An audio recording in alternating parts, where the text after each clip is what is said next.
When we discuss Byzantine, or as they would have seen it, Roman history, it's impossible to avoid the shadow of their grand legacy, which stretched well over a millennia from antiquity to the Middle Ages. At this grand scale of time, its monuments, traditions, and institutions can be seen proudly standing in defiance of the passing centuries, while the lives of each generation passes in the mere blink of an eye.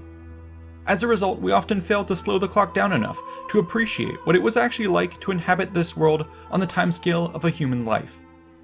Today, it will be our pleasure to stop and smell the historical roses by sharing the experience of what it was like to grow up Byzantine.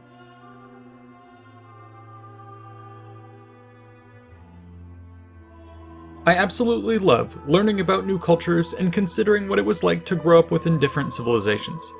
Sometimes, though, it can be tough to find an entry point for these studies. Thankfully, our sponsor Blinkist has a solution. Blinkist is an app that puts the vast library of human history at your fingertips.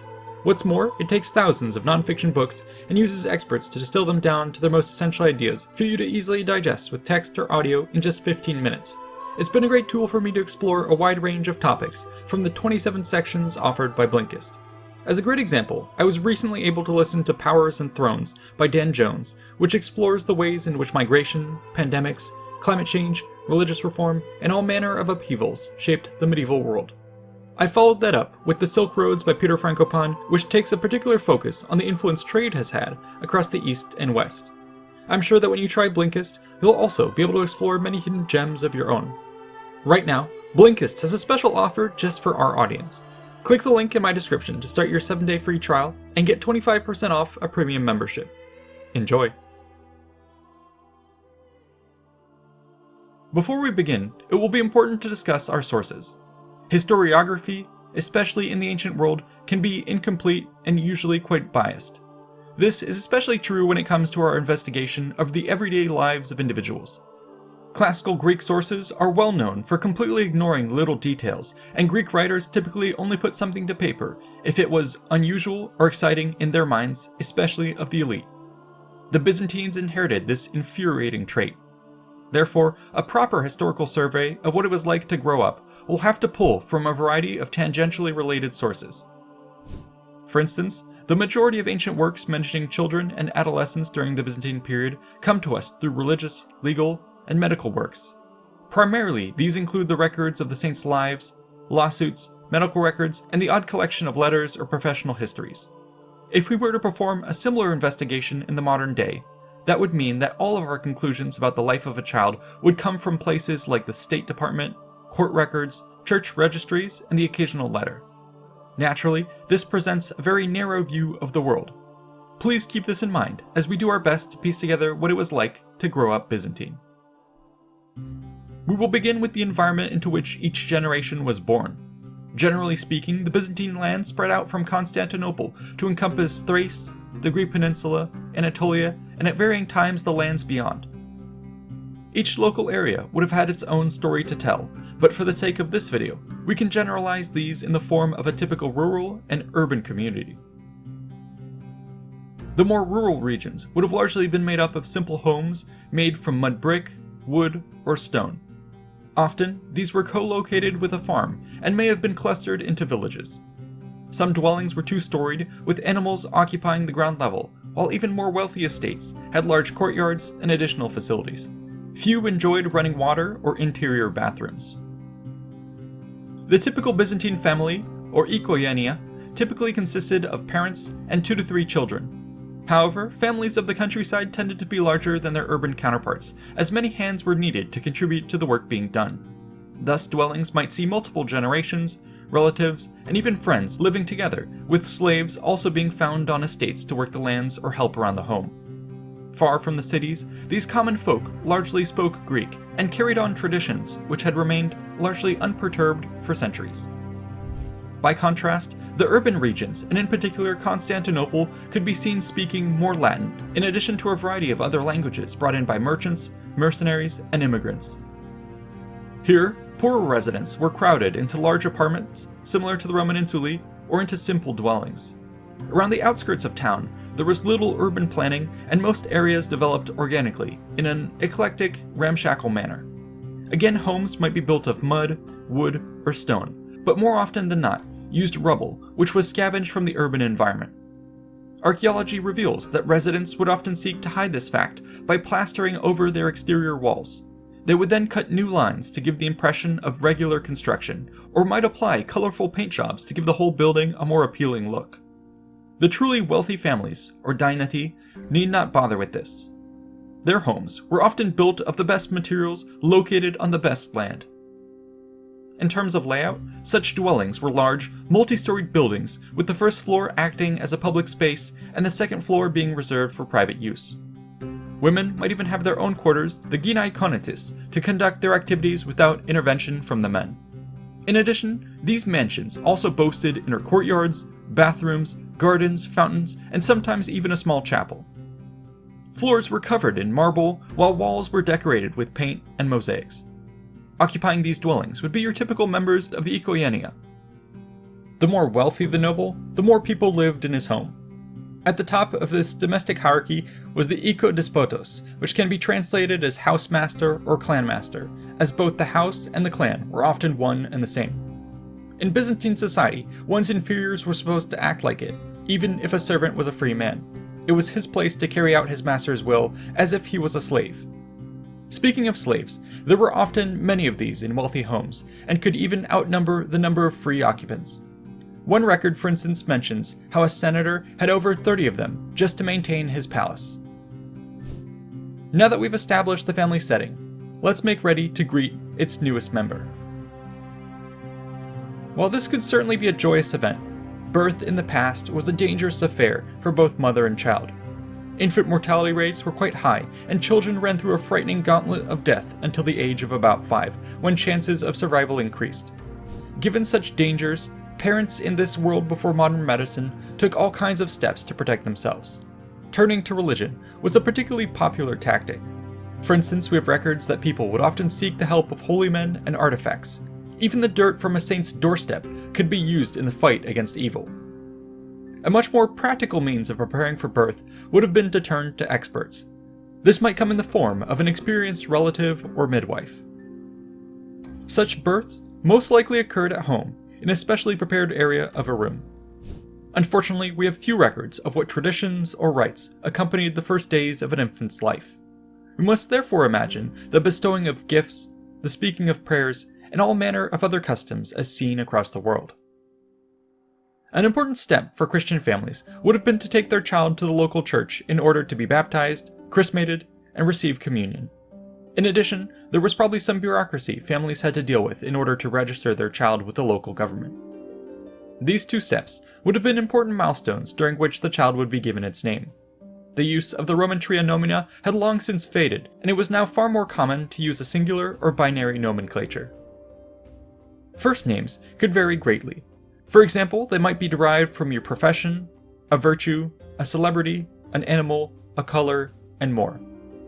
These might have Latin, Greek, Christian, or any number of barbarian roots. Typically, such names would be recycled within a family, with sons taking after their father, uncle, or grandfather, and girls' names following after their mother, aunt, or grandmother.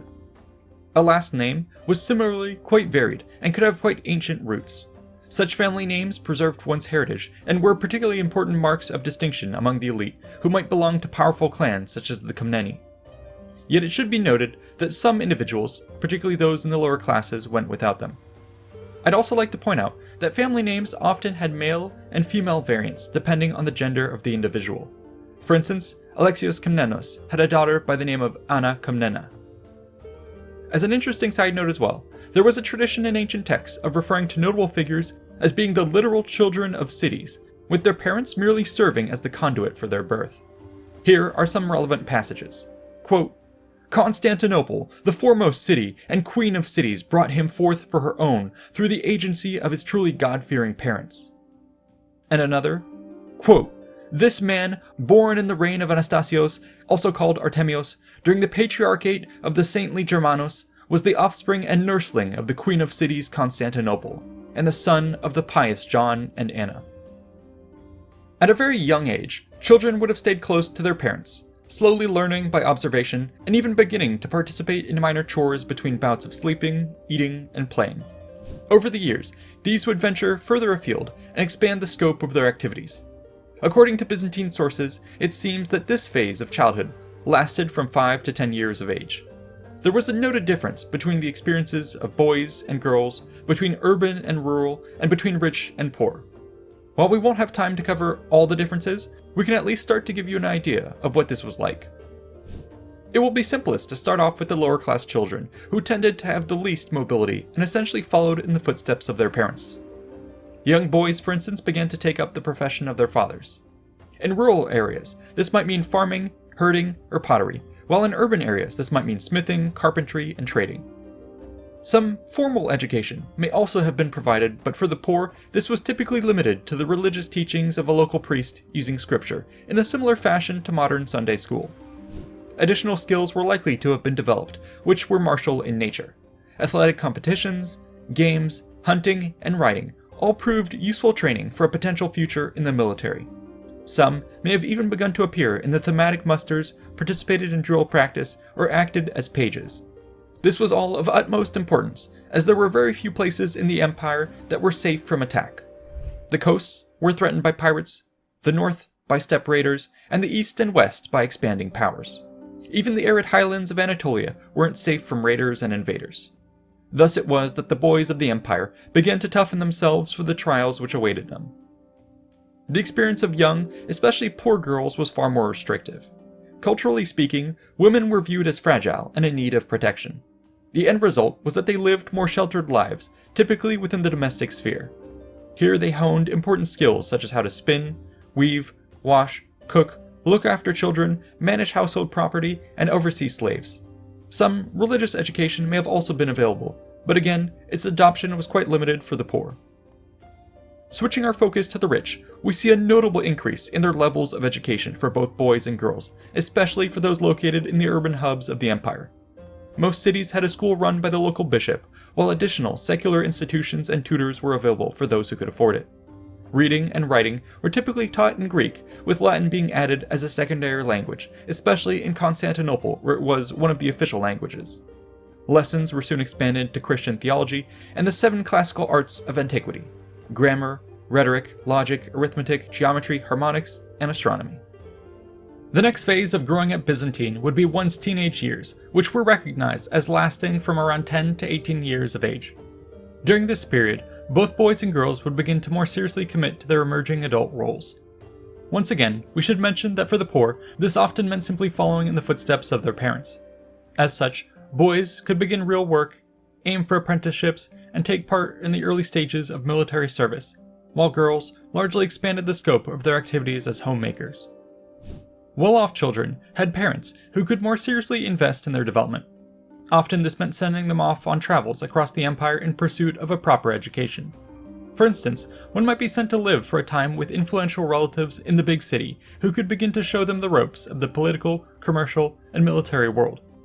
Constantinople in particular was one of the great hubs of higher education, with a multitude of institutions ranging from colleges to polytechnics, libraries, and fine arts academies. Should one afford admission, these proved more than capable of training brand new generations of bureaucrats, lawyers, doctors, artists, and architects. The Imperial University, founded by Theodosius II, was a particular gem of the empire.